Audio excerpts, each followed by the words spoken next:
तो और अदर भी हम देखते चलते फ्रेंड कौन सा किसका स्टेटमेंट है।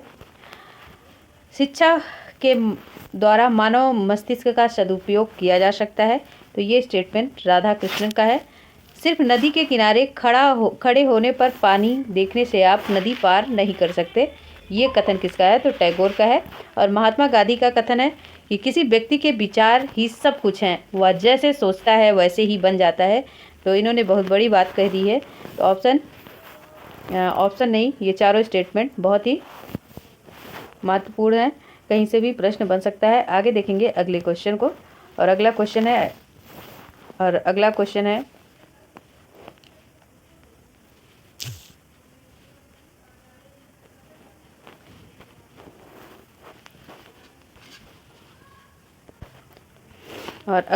है शिक्षक के लिए सर्वाधिक चुनौतीपूर्ण है विद्यार्थियों को कक्षा में बैठाकर रखना, या गृह कार्य देना, या शिक्षण अधिगम प्रक्रिया को आनंददायक बनाना, या फिर चौथा ऑप्शन है प्रश्न पत्र तैयार करना।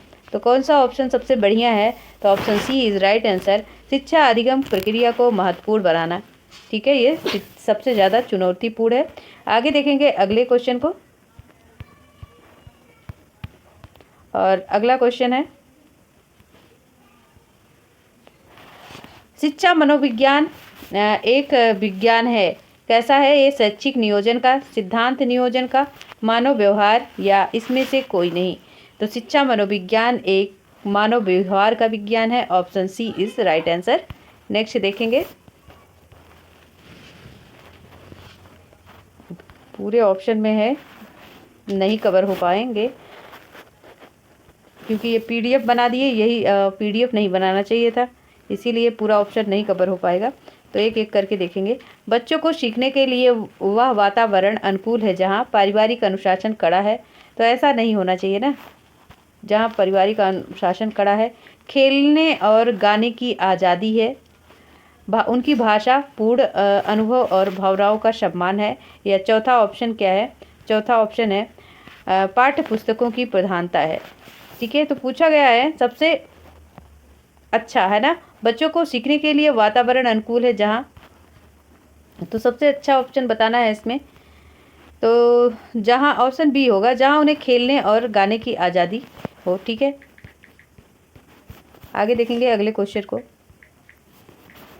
वातावरण के अनुसार स्वयं को ढालना है, एडॉप्टेशन अनुकूलन, एडजस्टमेंट समायोजन, एसिमिलेशन आत्मसातीकरण, या इमिटेशन अनुकरण।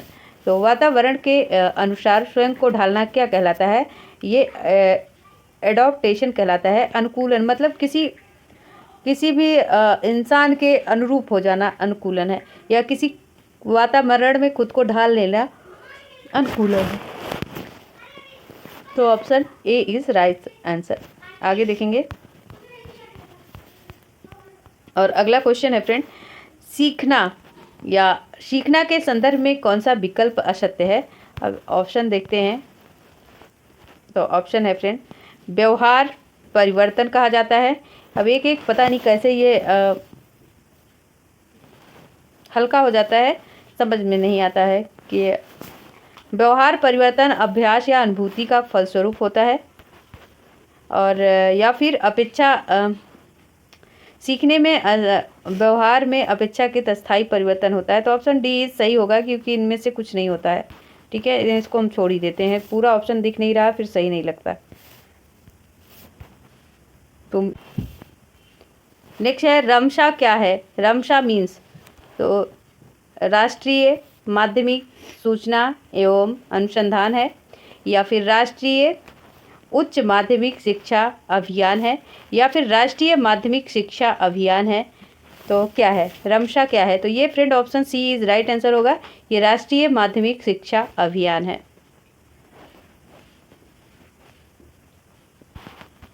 और नेक्स्ट क्वेश्चन है, CCE मीन्स है, CCE का तात्पर्य क्या है। तो आप सबने पढ़ा होगा, बहुत आसान सा प्रश्न है।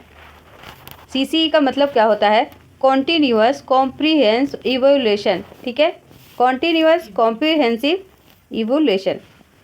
आगे चलेंगे अगले क्वेश्चन पर। नेक्स्ट क्वेश्चन है, ब्लूम की टैक्सोनॉमी के संदर्भ में निम्नलिखित में कौन सा कथन असत्य है। तो यह शिक्षा के अंतर्गत सीखने के उद्देश्यों के वर्गीकरण से संबंधित है, या फिर ऑप्शन बी है यह इसका प्रकाशन 1966 में हुआ था, या फिर यह बच्चों के बौद्धिक विकास का योगदान देती है, या फिर मनोवैज्ञानिक बेंजामिन ने ब्लूम के नाम इसका नामकरण शैक्षिक मनोवैज्ञानिक बेंजामिन ब्लूम के नाम पर हुआ था। तो कौन सा ऑप्शन इसमें से असत्य पूछा गया है? असत्य है तो friend option B is right answer. इसका प्रकाशन 1966 एडी में हुआ था, यही गलत है। क्यों गलत है? तो आइए हम इसका व्याख्या देखेंगे। एक बार फिर से प्रश्न को समझेंगे। ब्लूम टेक्सोनॉमी के संदर्भ में है ये क्वेश्चन, क्योंकि पूरा ऑप्शन नहीं आ रहा है तो इसलिए गड़बड़ी है थोड़ी सी। बेंजामिन ब्लूम अमेरिकी वैज्ञानिक थे। इन्होंने 1956 में प्रकाशित की अपनी पुस्तक टेक्सोनॉमी एजुकेटर ऑब्जेक्टिव। ब्लूम वर्गीकरण को दर्शाया कि ब्लूम वर्गीकरण को शिक्षा उद्देश्यों के नाम से भी जाना जाता है। वर्तमान की शिक्षा ब्लूम के वर्गीकरण पर आधारित है। जैसे अध्यापक पढ़ाने से पहले उसके प्रकरण से जुड़े ज्ञानात्मक बोध एवं क्रियात्मक उद्देश्यों का चयन करता है। तो ये थे ब्लूम टेक्सोनॉमी के संदर्भ में बातें। तो 1966 में नहीं बल्कि 56 एडी में शुरुआत हुई थी। आगे देखेंगे अगले क्वेश्चन को, और नेक्स्ट क्वेश्चन है, निम्न में से शिक्षा में कौन सा संसाधन सम्मिलित नहीं है? तो ग्राउंड वाटर रिसोर्स मतलब भूमि जल सिद्धांत, या फाइनेंशियल रिसोर्स वित्तीय सिद्धांत, या ह्यूमन रिसोर्स मानव संसाधन, या मटेरियल रिसोर्स सामग्री संबंधी संसाधन। तो पूछा गया है निम्न में से कौन सा संसाधन सम्मिलित नहीं है? तो option A is right answer होगा फ्रेंड, भूमि जल संसाधन। ठीक है, शिक्षा की बात हुई है ना, शिक्षा की, तो वित्तीय, मानव संसाधन, सामग्री संबंधी संसाधन ये सभी तो है, लेकिन भूमि जल संसाधन नहीं है। तो आइए हम कुछ संसाधन पर नज़र डालते हैं फ्रेंड, जो स्कूली प्रणाली में शामिल है। तो जैसे वित्तीय संसाधन क्या हो गई? तो वित्तीय संसाधन में आता है स्कूल फीस, सरकारी अनुदान, प्रबंधन का वित्तीय स्रोत। नेक्स्ट है मानव संसाधन। तो ये मानव संसाधन में आता है शिक्षक, छात्र, कर्मचारी। भौतिक संसाधन क्या हो गई? जैसे पाठ्य पुस्तकें, ऑडियो वीडियो सामग्री, कंप्यूटर, पुस्तकालय, प्रयोगशाला आदि। तो इसको आप ध्यान में रखेंगे, कौन सा हमारा वित्तीय संसाधन है, मानव संसाधन है, भौतिक संसाधन है, लेकिन किस संसाधन को नहीं शामिल किया गया? तो भूमिगत जल संसाधन को। ठीक है, आगे चलेंगे अगले क्वेश्चन पर। तो अगला क्वेश्चन है फ्रेंड, राष्ट्रीय उपलब्धि सर्वेक्षण के संदर्भ में सत्य है माध्यमिक स्तर के बच्चों का ऑनलाइन मूल्यांकन या पोर्टल। नेक्स्ट है विद्यालयों में शिक्षा के स्तर का पता लगाने के लिए मानव संसाधन एवं विकास मंत्रालय द्वारा आयोजित एक राष्ट्रीय कार्यक्रम। नेक्स्ट है राष्ट्रीय प्रतिभा खोज और मेघा छात्रवृत्ति से जुड़ा कार्यक्रम, या छठा ऑल ऑफ दिस। ठीक है, तो option B is right answer होगा, बी नहीं फ्रेंड, सी होगा राइट, क्योंकि राष्ट्रीय प्रतिभा खोज एवं मेघा छात्रवृत्ति से जुड़ा कार्यक्रम है। और प्रश्न क्या है कि प्रश्न हमारा था राष्ट्रीय उपलब्धि सर्वेक्षण से संदर्भित, सॉरी बी ऑप्शन होगा, हमने भी गलत बताया, तो बी ऑप्शन होगा फ्रेंड। ठीक है, क्योंकि प्रश्न पूछ रहा है राष्ट्रीय उपलब्धि सर्वेक्षण। तो राष्ट्रीय उपलब्धि सर्वेक्षण में क्या आता है? विद्यालय के में शिक्षा के स्तर का पता लगाने के लिए मानव संसाधन एवं विकास मंत्रालय द्वारा आयोजित राष्ट्रीय कार्यक्रम। नेक्स्ट क्वेश्चन पर चलते हैं, और बहुत चर्चित क्वेश्चन है, राष्ट्रीय शिक्षा दिवस किसकी स्मृति में मनाया जाता है? तो डॉक्टर जाकिर हुसैन, राधा कृष्णन, स्वामी विवेकानंद, या मौलाना अब्दुल कलाम आज़ाद। तो option D is right answer, मौलाना अब्दुल कलाम आज़ाद। किसी को पता है वह कौन सा डेट है?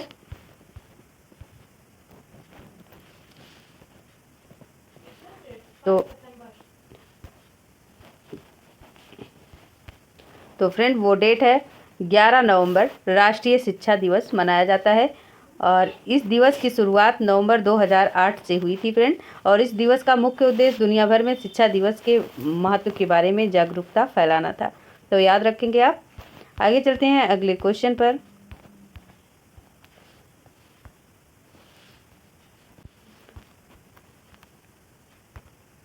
तो अगला क्वेश्चन है फ्रेंड, ऑपरेशन ब्लैक बोर्ड कार्यक्रम कब शुरू हुआ? 1986 दिख रहा होगा आपको वैसे, और 1987, 1996 या फिर 1992। तो ऑपरेशन ब्लैक बोर्ड कार्यक्रम की शुरुआत 1986 में हुई। Option A is right answer. Next question है, और नेक्स्ट क्वेश्चन है हमारा, इनमें से कौन समझे तरीके सीखे कार्यक्रम के 20 सूचकों में नहीं है। तो प्रश्न है, कौन समझे सीखे कार्यक्रम के 20 सूचकों में नहीं है। तो विद्यालय समय से शुरू एवं बंद, तो बिल्कुल ये बात तो होना चाहिए, समय से स्टार्ट होना चाहिए और समय से बंद भी होना चाहिए। कक्षा के लिए विशिष्ट रूप से निर्धारित पूर्णकालिक शिक्षक, ये भी बात सही है। और अगला है, बच्चों में सिर्फ लिखित आकलन, तो ये सिर्फ लिखित क्यों होगा भाई, पढ़ेगा लिखेगा सब कुछ करेगा बच्चा, एक्टिविटी करेगा। अगला है, अंतिम घंटी में खेल कूद कला एवं सांस्कृतिक गतिविधियाँ, ये भी होनी चाहिए। तो सबसे मतलब गलत ऑप्शन क्या है इसमें, असत्य है, जो नहीं है पूछा गया है, तो ऑप्शन सी होगा। ठीक है, बच्चों का सिर्फ लिखित आकलन, सिर्फ लिखित क्यों होगा, बच्चों का होलिस्टिक डेवलपमेंट होता है, होलिस्टिक डेवलपमेंट होना चाहिए। तो सर्वांगीण विकास, मतलब ऑप्शन सी इनकरेक्ट है, या 20 सूचनाओं में नहीं है। ठीक है, तो आगे चलेंगे अगले क्वेश्चन पर। प्रश्न भाग 2 रहा है, तो ये प्रश्न चलिए नेक्स्ट देखिए।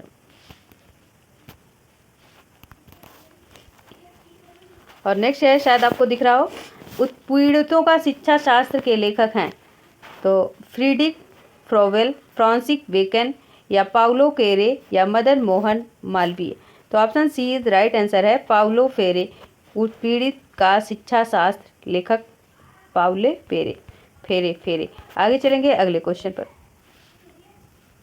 और अगला क्वेश्चन है, शिक्षक साथी है, तो शिक्षक किसका साथी है, शिक्षण सहयोग संदर्शिका या शिक्षक सहयोग संदर्शिका, एक ही दिया है। अच्छा हाँ, यहाँ पे शिक्षण है, ये शिक्षक है, ओके। तो आगे चलेंगे, अगला है, शिक्षक संबंधी समस्याओं के समाधान गैर सरकारी मंच या फिर बिहार शिक्षा परियोजना परिषद पटना द्वारा प्रकाशित शैक्षिक पत्रिका। तो ऑप्शन ये इज राइट आंसर होगा। फ्रेंड पूछा गया ना कि शिक्षक का साथी, तो शिक्षक का साथी क्या है, उसका शिक्षण है, सहयोग है और संदर्शिका है। Option A is right answer. आगे चलेंगे अगले क्वेश्चन पर। तो अगला क्वेश्चन है फ्रेंड, भारतीय संविधान के किस भाग में प्रत्येक नागरिक को अपने धर्म के अनुसार शिक्षा देने की अनुमति है। तो केंद्र और राज्यों की समवर्ती सूची, मूल अधिकार, राज्य सूची, या नॉन ऑफ दिस।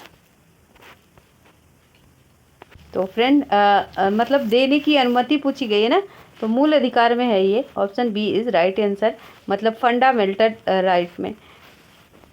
तो धर्म के अनुसार शिक्षा देने की अनुमति। आगे चलेंगे अगले क्वेश्चन की तरफ।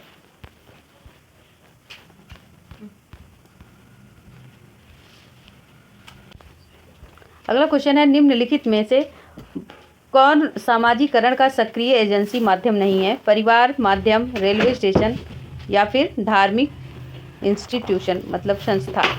तो निम्नलिखित में कौन सामाजिकरण का सक्रिय एजेंसी माध्यम नहीं है।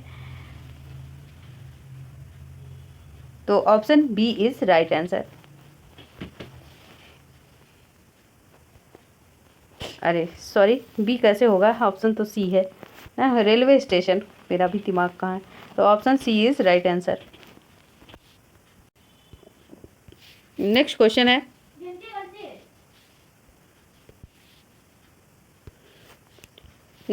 है, इनमें से कौन आकलन के मूलभूत तरीके में शामिल नहीं है।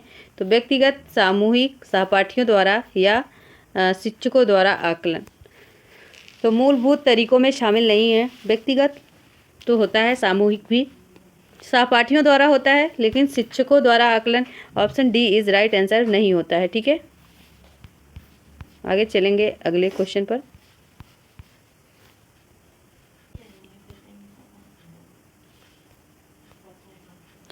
नेक्स्ट क्वेश्चन है, बच्चों के व्यक्तित्व निर्माण डैश की महत्वपूर्ण भूमिका होती है, मातृभाषा, विदेशी भाषा, अकादमिक या मानक। तो option A is right answer, mother tongue, मतलब मातृभाषा। नेक्स्ट क्वेश्चन देखेंगे,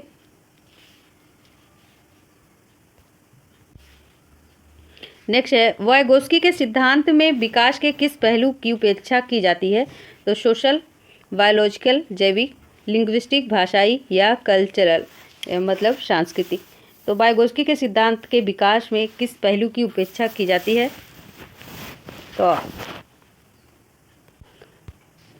तो option B is right answer, जैविक।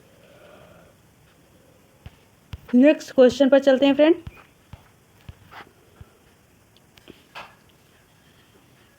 नेक्स्ट क्वेश्चन है, विचार का जो संबंध मस्तिष्क से है, बादल का वही संबंध किससे है? तो लिटरेचर, उपन्यास, आसमान या फिर पानी। तो option B is right answer, बादल का संबंध आसमान से है। आगे चलेंगे अगले क्वेश्चन की तरफ। लेकिन हाँ, इस क्वेश्चन में ध्यान देना है, लेकिन आयोग ने इस विकल्प का उत्तर पानी माना है, डी माना है। तो ये जब एक बार मान लिया तब यही क्वेश्चन राइट होगा, ऑप्शन डी, लेकिन सही इसका बी है। ठीक है, आगे चलेंगे अगले क्वेश्चन की तरफ। और अगला क्वेश्चन है, शिक्षण शास्त्र का मुख्य रूप से संबंधित है। शिक्षण शास्त्र मुख्य रूप से संबंधित है उद्देश्य, मूल्यांकन, विषय वस्तु या शिक्षण विधि। तो शिक्षण विधि से है, option D is right answer. Next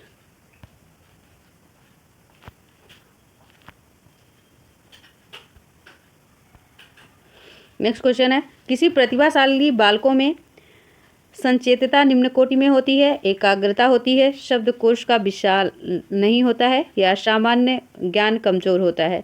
तो किसी प्रतिभाशाली बालकों में क्या होता है?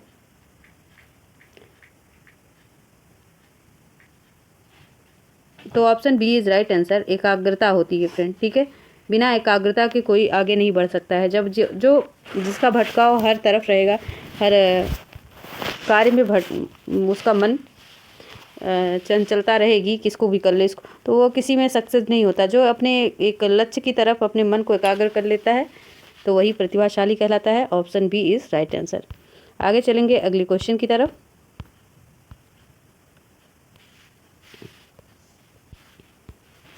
और अगला क्वेश्चन है, सीखने के अंत दृष्टि सिद्धांत को किसने बढ़ावा दिया? जीन पियाजे, वाइगोत्स्की, गेस्टाल्टवादी सिद्धांत ने या पावलोव ने? सीखने के अंतर्दृष्टि सिद्धांत को किसने बढ़ावा दिया? तो option C is right answer, गेस्टाल्टवादी सिद्धांत ने। ठीक है, option C is right answer. तो आगे देखेंगे अगले क्वेश्चन को।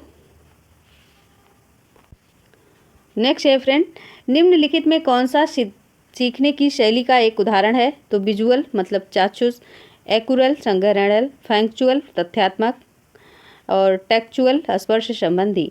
तो निम्न में कौन सा सीखने की शैली का एक उदाहरण है? तो देखना, ठीक है, visualisation. Option A is right answer. आगे देखेंगे और देख लीजिए, सीखने की 4 प्रमुख शैलियां हैं। श्रवण, दृश्य श्रवण, पढ़ना लिखना और गति सीखने का शैली का वही तरीका है जिससे विभिन्न छात्र सीखते हैं। अधिगम की शैलियाँ उन विशेषताओं का प्रतिनिधित्व करती हैं जो सीखने के लिए किसी व्यक्ति के पसंदीदा दृष्टिकोण, समस्या समाधान में इसके उपयोग को निर्धारित और चिन्हित करता है। आगे चलेंगे अगले क्वेश्चन की तरफ। और अगला क्वेश्चन है, ग्रेड अंकों को कैसे अलग करता है? यह निम्न में से किस प्रकार के प्रश्नों का संबंध रखता है? तो अपसारी या एनालिटिक या मुक्त अंत या समस्या समाधान। तो friend option B is right answer, grade अंकों को विश्लेषण तरीकों से अलग करता है या संबंध रखता है। ठीक है, अलग नहीं करता, संबंध रखता है, ऑप्शन बी। आगे देखेंगे और अगला क्वेश्चन है, सीखने की गति निर्भर करता है अध्येता रुचि पर या अध्येता द्वारा विषय जिज्ञासा, अध्येता प्रेरणा, उपयुक्त सभी। तो option D is right answer, सभी पर।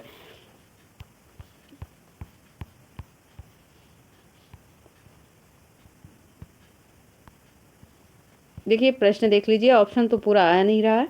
प्रश्न है, आप चाहते हैं कि आपके छात्र आपके द्वारा पढ़ाए गए प्रकरणों को भूले नहीं, इसके लिए आप क्या करेंगे? गृह कार्य देंगे, पुरानी जानकारी दोहराएंगे या फिर नवीन परिस्थितियों में अर्जित ज्ञान का प्रयोग कराएंगे या उपरोक्त सभी। तो ये सारे काम कराएंगे। Option D is right answer.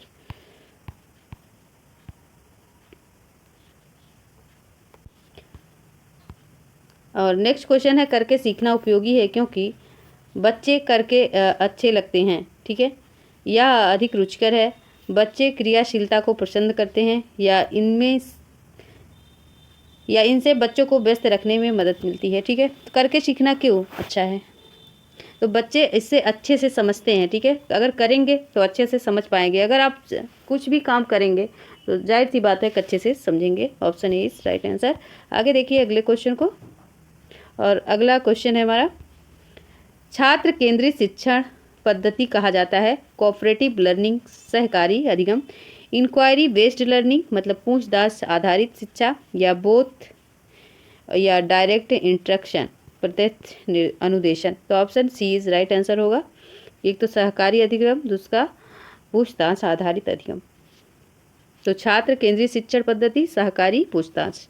आगे चलेंगे अगले क्वेश्चन पर,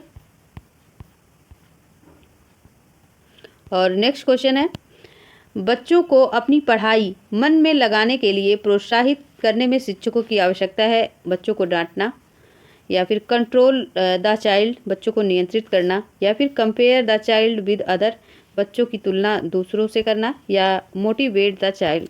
तो option D is right answer होगा फ्रेंड। बच्चों को मोटिवेट करना होता है, प्रोत्साहित करना होता है। आगे चलेंगे अगले पर, और अगला क्वेश्चन है, अति संवेदनशील बच्चों को सीखने में मदद करने के लिए निम्नलिखित में कौन सा तरीका उपयुक्त नहीं है। अधिगम के वैकल्पिक तरीकों की पेशकश, सही है। उनके दैनिक कार्यक्रम में शारीरिक गतिविधियों का समावेश, बेचैन होने पर अक्सर उन्हें फटकार लगाना, या फिर एक कार्य को छोटे प्रबंध योग खंडों में तोड़ना। तो सबसे पहले चलते हैं प्रश्न पर। प्रश्न पूछा उपयुक्त तरीका नहीं है फ्रेंड, तो देख लेना है कौन सा निगेटिव है। तो option C is right answer. बेचैन होने पर उन्हें अक्सर फटकार लगाना, ठीक है, तो ये नहीं होना चाहिए। आगे चलेंगे, और अगला क्वेश्चन है, मौलिक रूप से शिक्षण अधिगम प्रक्रिया इनमें से पूरा किया जाता है क्लासरूम, वर्ग कक्षा, स्कूल, विद्यालय, सोसाइटी, समाज, या होम मतलब घर। तो option A is right answer, वर्ग कक्षा।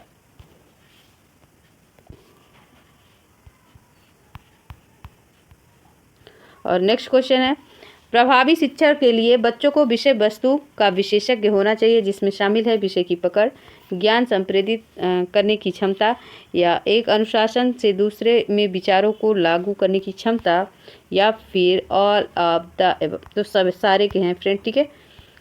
प्रभावी शिक्षण के लिए शिक्षक को विषय वस्तु में विशेषज्ञ होना चाहिए, जिसमें सारी चीज़ें शामिल हैं। आगे चलेंगे अगले क्वेश्चन पर। क्वेश्चन बड़े हैं इसलिए ऑप्शन पूरे एक साथ नहीं आ पा रहे हैं, तो इसीलिए परेशानी है थोड़ी सी। आज एडजस्ट करिए, कल से बेहतर होगा। अगला है, एक शिक्षक को अपनी कक्षा में व्यक्तिगत विभिन्नताओं को कम करने के लिए करना चाहिए। तो शिक्षण और मूल्यांकन के रूप और मानक तरीके होने चाहिए, या फिर बच्चों को उनके अंक के आधार पर अलग करना और लेबलिंग करना। तो ये तो करना नहीं है। छात्रों के साथ बातचीत में संलग्न होना और उनके दृष्टिकोण को महत्व देना, या फिर अपने छात्रों पर कठोर नियम लगाना चाहिए। तो आपको क्या नहीं करना चाहिए, ठीक है, कम करना चाहिए, ठीक है, अच्छा कम करना चाहिए। तो option C is right answer होगा, क्योंकि छात्रों के साथ बातचीत में संलग्न होना चाहिए और उन्हें दृष्टिकोण को महत्व देना चाहिए। उनके दृष्टिकोण को ही महत्व देंगे तो फिर कैसे काम चलेगा। Option C is right answer.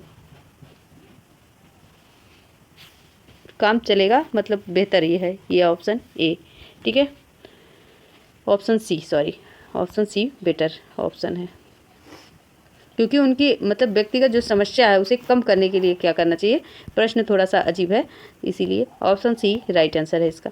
आगे चलें अगले क्वेश्चन पर। शिक्षार्थियों के ज्ञान निर्माण में सहायता के क्रम शिक्षक को केंद्रित करने की आवश्यकता है। यह सुनिश्चित करना कि शिक्षार्थी को सब कुछ याद रहे। शिक्षार्थी द्वारा प्राप्त अंक, सक्रिय भागीदारी हेतु शिक्षार्थी को शामिल करना, या शिक्षार्थी द्वारा अवधारणा को सीखने में महारत हासिल करना। तो ऐसा नहीं है, महारत का मतलब जैसे बच्चों को लालच दे देना, या कुछ जो है सबसे अच्छा बनने की कोशिश में महारत हासिल करते हैं। तो ऐसा ये अवधारणा नहीं कि मैं अगर महारत का मतलब अगर मैं ये काम कर दी तो मुझे प्राइज़ मिलेगा, इसके लिए नहीं करना है। तो option C is right answer हो जाएगा, सक्रिय भागीदारी हेतु शिक्षार्थी को शामिल करना। ठीक है, आगे चलेंगे अगले क्वेश्चन पर। और अगला क्वेश्चन है बड़ा सा,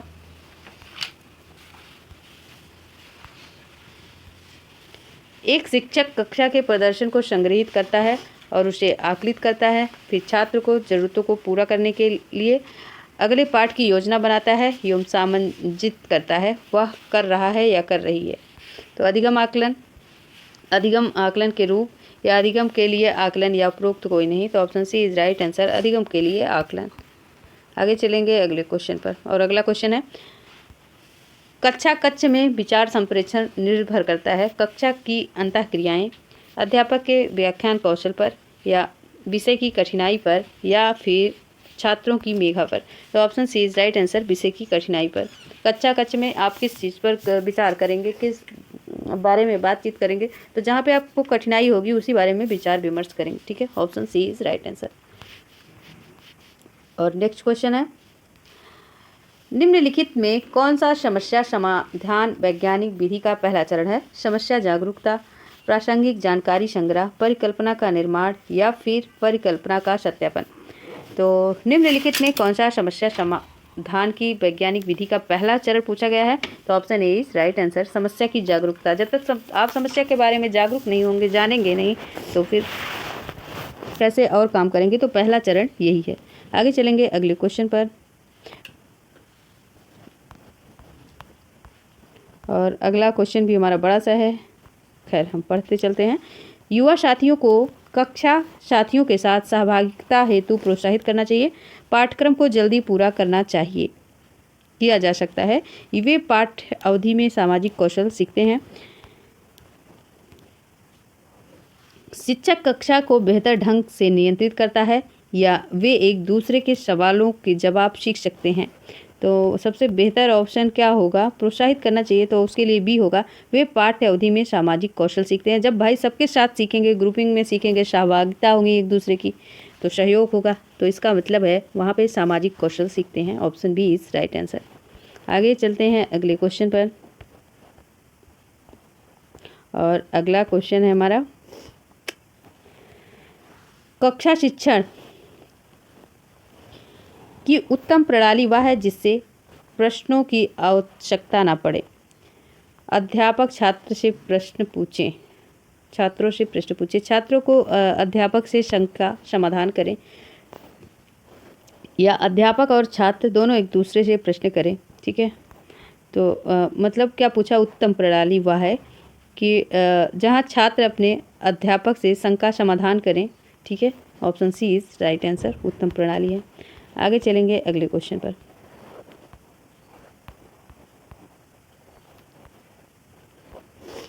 अगला क्वेश्चन है, एक शिक्षक को शिक्षण कार्य के दौरान आवश्यकता अनुसार प्रश्नों को क्यों पूछना चाहिए? यह जानने के लिए छात्र ध्यान से सुन रहे हैं या नहीं, यह जानने के लिए छात्र का पूर्व ज्ञान कैसा है और कितना है, यह जानने के लिए कि पढ़ाई जाने वाली बात उसकी समझ में आ रही या नहीं, तो क्या होगा? या उपरोक्त सभी। तो ऑप्शन डी इज राइट होगा, क्योंकि ये सभी सारी चीज़ें जाननी होती है एक अध्यापक को। आगे चलिए अगले क्वेश्चन पर।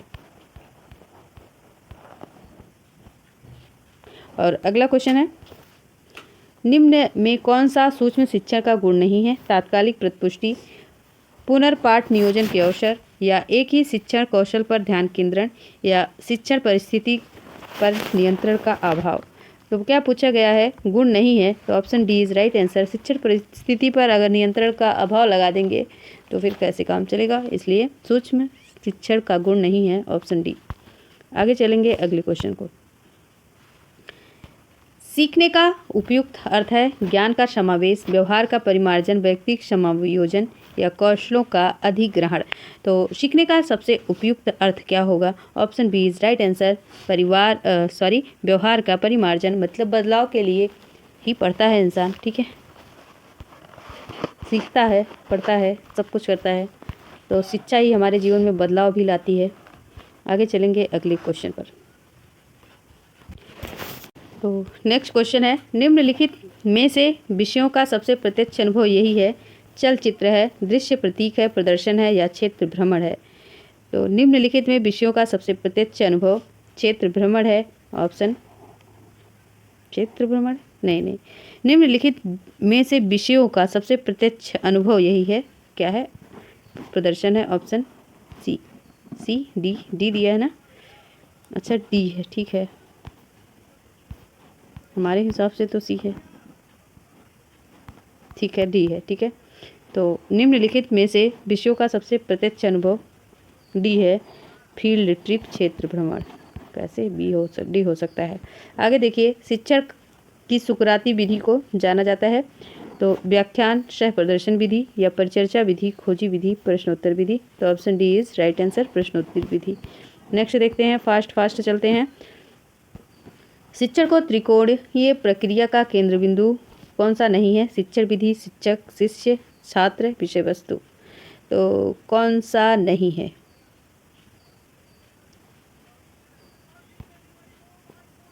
तो शिक्षण विधि नहीं है, त्रिकोणीय प्रक्रिया का केंद्र बिंदु नहीं है, तो शिक्षक, छात्र, विषय वस्तु होता है, शिक्षण विधि नहीं है। आगे चलेंगे, त्रिकोणीय का मतलब ये शिक्षक, यहाँ शिक्षक होगा, छात्र, यहाँ विषय वस्तु, ठीक है, ये है त्रिकोणीय, आप समझ सकते हैं। आगे चलिए अगले क्वेश्चन पर।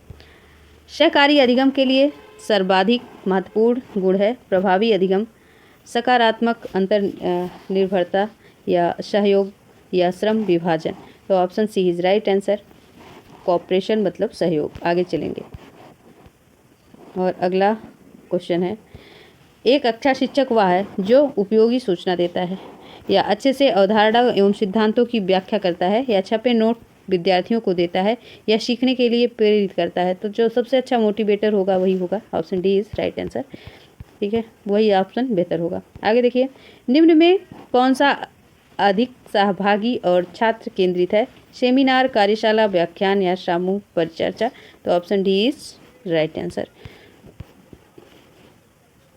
और अगला है,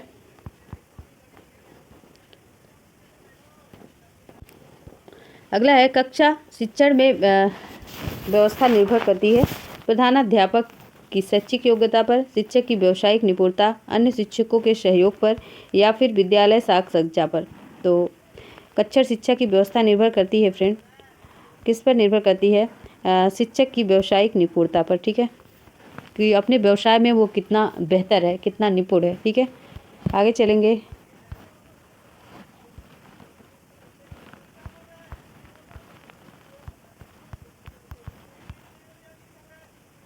आगे देखिए, कक्षा में शिक्षार्थियों से आप किस प्रकार का प्रश्न करना पसंद करेंगे?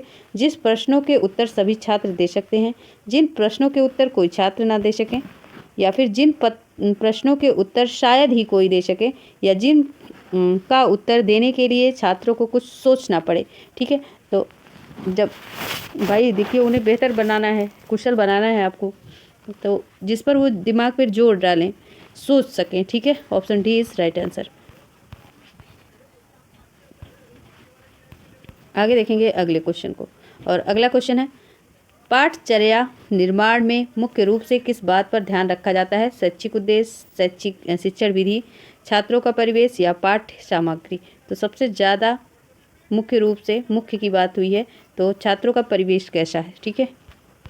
आगे देखिए,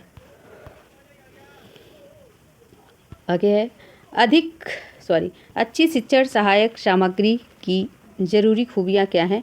तो लो कास्ट मतलब अल्प लागत, लोकप्रिय या अधिक इंद्रियों की भागीदारी या संभालने का आसान, ठीक है। तो option C is right answer, अधिगम इंद्रियों की भागीदारी। और अगला क्वेश्चन है, और अगला क्वेश्चन है, एक अक्षय परीक्षण में नहीं होना चाहिए? विषय निष्ठता, वस्तुनिष्ठता, विश्वसनीयता या वैधता। तो विषय निष्ठता नहीं होना चाहिए, option A is right answer.